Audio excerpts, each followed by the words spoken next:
കോൺഗ്രസിലെ പിണക്കങ്ങൾക്ക് ഇനിയെങ്കിലും ഒടുക്കമാകുമോ എന്നാണ് എല്ലാവരും ചോദിക്കുന്നത്. കാരണം KPCC അധ്യക്ഷനെ തിരഞ്ഞെടുക്കുന്ന കാര്യത്തിലും ഇതുവരെയായും ഒരു സമവായത്തിൽ എത്തിയിട്ടില്ല. ഇന്നോ നാളെയോ ഒക്കെ മുഖ്യമന്ത്രി ഡൽഹിയിലെത്തി ചർച്ച നടത്തും എന്നാണ് ഇപ്പോൾ കിട്ടുന്ന വിവരങ്ങൾ. മുഖ്യമന്ത്രിയെ എങ്ങനെയാണോ തിരഞ്ഞെടുത്തത് അതുപോലെ തന്നെ KPCC അധ്യക്ഷനെയും തിരഞ്ഞെടുക്കാനാണ് AICCയുടെ ഇപ്പോഴത്തെ തീരുമാനം. അതിൻ്റെ ഭാഗമായി മുഖ്യമന്ത്രിയുമായും കേരളത്തിലെ മുതിർന്ന കോൺഗ്രസ് നേതാക്കന്മാരുമായും ആഭ്യന്തരമന്ത്രി രമേശ് ചെന്നിത്തലയുമായും ഒക്കെ ചർച്ച നടത്തിയിട്ട് തീരുമാനത്തിലെത്താനാണ് AICC ഇപ്പോൾ തീരുമാനിച്ചിരിക്കുന്നത്. എന്നാൽ ഇത് എത്ര വേഗത്തിൽ പൂർത്തിയാകും എന്നുള്ളതാണ് ഒരു പ്രധാനപ്പെട്ട ചോദ്യം. അധ്യക്ഷ പദവിയിലേക്ക് ഏകദേശം 10-ലധികം പേരാണ് ഇപ്പോൾ ഒറ്റുനോക്കി നിൽക്കുന്നത്.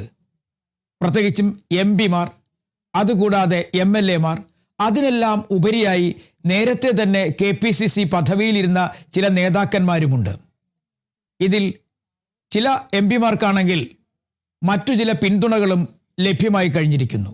പ്രത്യേകിച്ചും ജാതി സമവാക്യങ്ങളൊക്കെ ഒഴിവാക്കി അല്ലാത്ത തരത്തിലുള്ള ഒരു അധ്യക്ഷനെ തിരഞ്ഞെടുക്കണം എന്നാണ് ചില നേതാക്കന്മാർ പറയുന്നത്. എന്തായാലും അന്തിമ തീരുമാനത്തിൽ എത്തുന്നതിന് മുമ്പ് AK ആന്റണിയുടെ വാക്കുകൾ കൂടി കേൾക്കാനാണ് സാധ്യത. കേരളത്തിൽ മുഖ്യമന്ത്രിയെ തിരഞ്ഞെടുക്കുന്നതുമായി ബന്ധപ്പെട്ട ചർച്ചകൾ ഏകദേശം 10 ദിവസത്തിലധികമാണ് നീണ്ടുപോയത്. ഇക്കാര്യത്തിലും കാര്യങ്ങൾ ഇങ്ങനെ തന്നെ നീണ്ടുപോകുമോ എന്ന ഒരു ചോദ്യവും ഉയരുന്നുണ്ട്. നിലവിൽ KPCC അധ്യക്ഷൻ സണ്ണി ജോസഫ് ആണെങ്കിലും അദ്ദേഹം മന്ത്രിയാണ്. അതുകൊണ്ട് തന്നെ തനിക്കിനി KPCC അധ്യക്ഷനായി തുടരാൻ കഴിയില്ല എന്ന് അദ്ദേഹം AICCയെ അറിയിച്ചു കഴിഞ്ഞു. AICC ആകട്ടെ ഒരാളുടെ പേരിൽ എത്തിച്ചേരാൻ ഇപ്പോൾ തയ്യാറല്ല. എല്ലാവരുമായി ചർച്ച നടത്തി ഒറ്റപ്പേരിൽ എത്താം എന്നുള്ള തീരുമാനത്തിലാണ് മല്ലികാർജുൻ ഖാർഗെ ഇപ്പോൾ തീരുമാനത്തിലെത്തിയിരിക്കുന്നത്. വിദേശയാത്ര കഴിഞ്ഞ് രാഹുൽ ഗാന്ധി ഡൽഹിയിൽ തിരിച്ചെത്തി കഴിഞ്ഞു. ഇനി ചർച്ചകൾ അദ്ദേഹത്തിൻ്റെ മുമ്പിലാണ്. എന്തായാലും കേരളത്തിൽ KPCC അധ്യക്ഷനാകും എന്ന പ്രതീക്ഷയുമായി 10-ലധികം നേതാക്കന്മാരാണ് തയ്യാറായിരിക്കുന്നത്. ഇതിൽ ആന്റോ ആന്റണി MP ഉണ്ട്, ബെന്നി ബെഹനാൻ MP ഉണ്ട്, MLA മാത്യു കുഴൽനാടനുണ്ട്. ഇതിനെല്ലാം ഉപരിയായി MM ഹസൻ നേരത്തെയുള്ള KPCC അധ്യക്ഷനാണ്. അതുപോലെ കൊടിക്കുന്നിൽ സുരേഷ് MP. ഇങ്ങനെ വളരെയധികം നേതാക്കന്മാരുടെ പേരുകൾ പല സ്ഥലങ്ങളിൽ നിന്നായി പറഞ്ഞു കേൾക്കുന്നു. എന്തായാലും AICCയെ സംബന്ധിച്ചിടത്തോളം ഒറ്റ നേതാവിൽ എത്തുക എന്നുള്ളത് അത്ര എളുപ്പമുള്ള കാര്യമായിരിക്കില്ല. അതുകൊണ്ട് തന്നെ ചർച്ചകൾ ചിലപ്പോൾ വഴിമുട്ടാനും ചിലപ്പോൾ നീണ്ടുപോകാനും സാധ്യതയുണ്ട്. ആരായാലും ശരി തന്നെ കാര്യങ്ങൾ വളരെയധികം ബുദ്ധിമുട്ടിലേക്ക് പോകും എന്നുള്ളത് ഉറപ്പാണ്. സംസ്ഥാനത്തെ സംബന്ധിച്ചിടത്തോളം ഇപ്പോൾ സർക്കാരുമായി യോജിച്ചു പോകുന്ന ഒരു KPCC അധ്യക്ഷൻ വേണം എന്നാണ് പറയുന്നത്.